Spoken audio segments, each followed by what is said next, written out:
Iran का Israel पर 30 तबाहकुन मिसाइलों से हमला।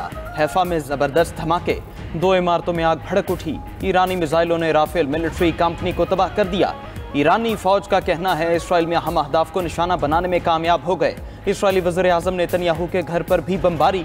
ईरानी हमलों में 14 इसराइली हलाक, 380 से ज़ायद जख्मी हो गए। 9 इसराइली जख्मियों की हालत तशवीशनाक। तल अबीब के करीब बैत-ए-याम के इलाके में 35 इसराइली लापता हो गए। इसराइली फौज की शहरियों को महफूज पनाहगाहों में रहने की हिदायत। पूरे इसराइल में सायरन बज उठे। ईरान ने इसराइल पर सुपरसोनिक और बैलिस्टिक मिसाइल दागे हैं। तल अबीब, मकबूजा, बैतुल मक़दस और हैफा धमाकों से गूंज उठे। हैफा में ड्रोन हमले से रिफाइनरीज में भी आग लग गई। वस्ती इसराइल में कई इमारतें तबाह, आग भड़क उठी। वाइजमैन इंस्टीट्यूट ऑफ साइंस ईरानी हमलों में मुतासर। पासदारान इनकलाब का हैफा में इसराइल की अहम तंसीबात को निशाना बनाने का दावा। कहा कि खैबर, बदर और अमाद मिसाइलों से हैफा और तल अबीब को निशाना बनाया। ईरानी आर्मी चीफ अमीर हातमी का कहना है दुश्मन ने तवानाई स्ट्रक्चर पर हमला करके एक और रेड लाइन अबूर की। इस बार मजीद मौसर और फैसलाकुन हमलों के साथ इसराइल को जवाब देंगे। ईरानी सेंट्रल हेडक्वार्टर्स के कमांडर मेजर जनरल शादमानी ने कहा इसराइल पर हमले मजीद तेज करेंगे। इसराइली हमले रुकने तक कार्रवाइयां जारी रहेंगी। इसराइल ने अपनी फजाई हुदूद बंद कर दी। एमरजेंसी के नफाज की मुद्दत 30 जून तक बढ़ा दी।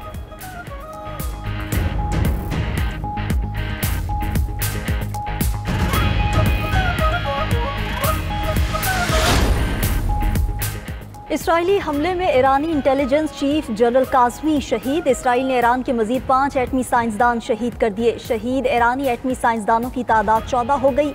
इसराइली फौज का कहना है कि 50 जहाज़ों से 170 ईरानी फौजी अहदाफ को निशाना बनाया। जौहरी साइट्स, मिसाइल लॉन्चिंग और ईंधन ज़खायर को निशाना बनाया।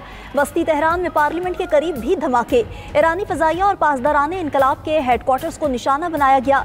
इसराइली ड्रोन ने तेहरान में वजारत दिफा की इमारत को निशाना बनाया।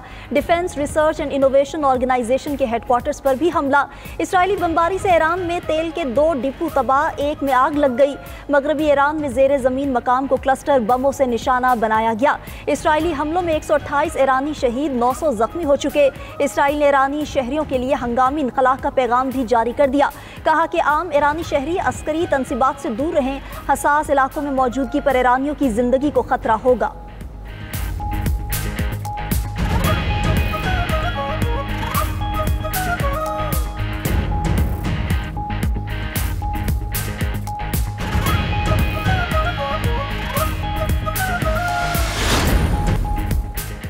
ईरान के साथ जंगबंदी के लिए कोशिशें शुरू हो गई। इसराइली मीडिया का दावा। कहा कि इसराइल की ईरान से मुआहिदे के लिए बातचीत हो रही है। इसराइल के पास अभी तक जंगबंदी की कोई ठोस तजवीज़ मौजूद नहीं। दूसरी तरफ इसराइली वज़ीर आज़म नेतन्याहू का कहना है कि ईरान के जौहरी प्रोग्राम को नुमाया तौर पर नुकसान पहुँचाया है। नतंज और अस्फहान जौहरी तंसीबात को शदीद नुकसान पहुँचाया। हम ईरान को जौहरी हथियार रखने की इजाज़त नहीं दे सकते। हमारे असल अहदाफ फौजी और जौहरी मकामात हैं।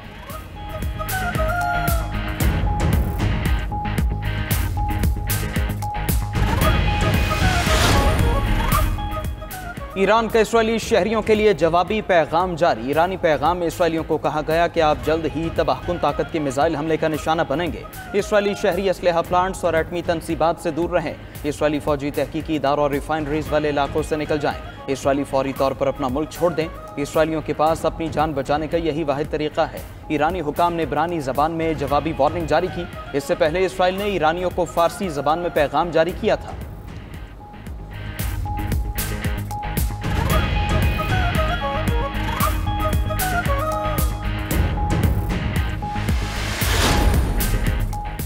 इसराइल के हमलों में अमेरिका बराबर का शरीक है। हमलों के पीछे अमरीकी पुश्तपनाही के सबूत मौजूद हैं। अमेरिका को इसका खमियाजा भुगतना पड़ेगा। ईरानी वज़ीर ख़ारजा अब्बास अराग़ची की प्रेस कॉन्फ्रेंस वाज़ेह किया कि तेहरान इसराइल पर जवाबी हमले अपने दिफा में कर रहा है। हम जंग को बढ़ाना नहीं चाहते, लेकिन अगर मजबूर किया गया तो ईरान पीछे नहीं हटेगा।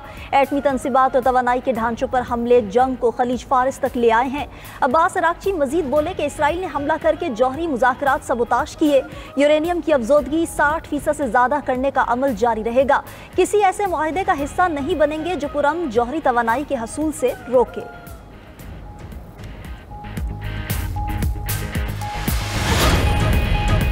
ईरान की एटमी अदम फैलाव के मुआहिदे से अलग होने की धमकी। अक़वाम मुत्तहिदा में ईरान के मुस्तकिल मंदूब सईद इरावानी ने सलामती कौंसिल में जमा कराए गए खत में कहा कि बरतानिया, फ्रांस और जर्मनी बेबुनियाद इल्जामात लगा रहे हैं।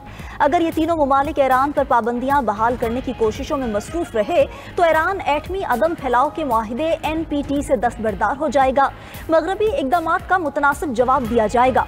आर्टिकल 10 के तहत NPT से अलहदगी इख्तियार करने का अमल शुरू कर दिया जाएगा।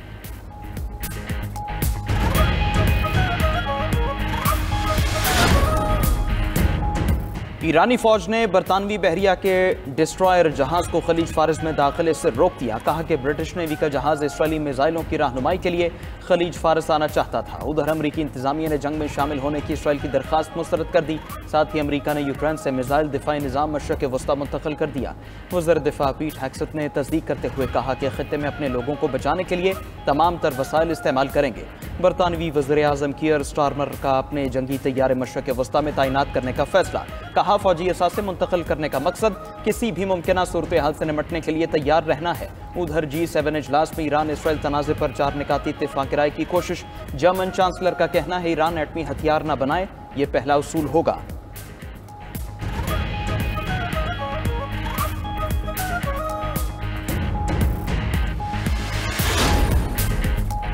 आलमी बरादरी ईरान इसराइल जंग रुकवाने के लिए मुतहरिक। चीन और तुर्किया ने जंग बंदी के लिए सालसी की पेशकश कर दी। तुर्क सदर रजब तैयब एर्दोगान का अमरीकी हममनसब ट्रंप से राब्ता। कहा कि जंग खत्म करने का वाहिद रास्ता मुज़ाकरात हैं। चीन ने ईरान पर इसराइली हमलों की खुलकर मजम्मत की। चीनी वजीर खारजा वांग जी के ईरानी और इसराइली हममनसबों को फ़ौन जंगबंदी के लिए किरदार अदा करने की पेशकश कर दी। सऊदी वली-अहद मोहम्मद बिन सलमान का ईरानी सदर मसूद पेज़ेश्कियान से राब्ता। कहा कि पूरी इस्लामी दुनिया ईरान के साथ है। इसराइली हुकूमत ईरान के साथ तनाज़ा बढ़ाना चाहती है। इसराइल चाहता है कि अमरीका को इस जंग में शामिल किया जाए। ईरानी सदर पेज़ेश्कियान ने कहा कि सऊदी अरब और ईरान मिलकर खित्ते को पुरअमन बनाएंगे। सऊदी वली-अहद मोहम्मद बिन सलमान और तुर्क सदर के दरमियान भी राब्ता हुआ। दोनों रहनुमाओं ने नेतन्याहू हुकूमत को इलाकाई इस्तेहकाम के लिए बड़ा खतरा करार दिया। अमरीका का ईरान जंग में मुलव्विस होना इसराइली साजिश करार। इसराइल अमरीका को ईरान के खिलाफ जंग में झोंक देगा। CIA के साबिक अफसर ने 11 साल पहले अमरीका को खबरदार कर दिया था। फिलिप जेराल्डी ने 2014 में अमरीका को खबरदार करते हुए कहा था कि ईरान से जंग इसलिए नहीं होगी कि अमरीका को कोई खतरा है, बल्कि जंग इसराइली लॉबी के प्रोपेगेंडे की वजह से होगी।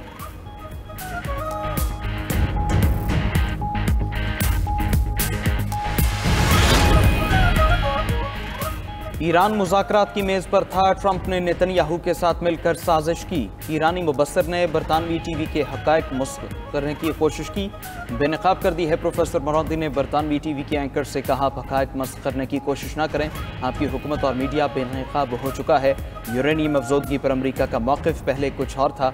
ईरान पर हमले के बाद अमरीका ने मौक़िफ़ अचानक बदल लिया।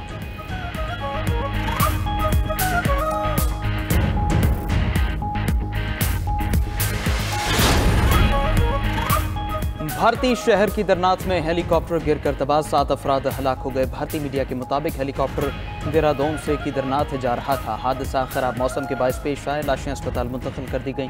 उधर बरतानवी F-35 लड़ाका तैयारी की भारत में हंगामी लैंडिंग ईंधन की कमी की वजह से हफ्ते की रात रियासत केरला में की गई। जंगी तैयारे ने मुमकिन तौर पर एयरक्राफ्ट कैरियर से उड़ान भरी थी।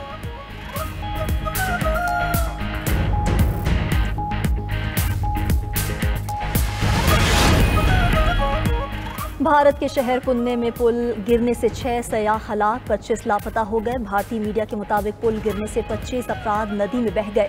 सयाहती मकाम कर्णमाला में नदी पर बना पुल गिरने का वाक़या पेश आया। जिस वक्त पुल गिरा उस वक्त सयाहों की बड़ी तादाद उस पर मौजूद थी। इमदादी कारकुनों ने मौके पर पहुंचकर रेस्क्यू का अमल शुरू कर दिया।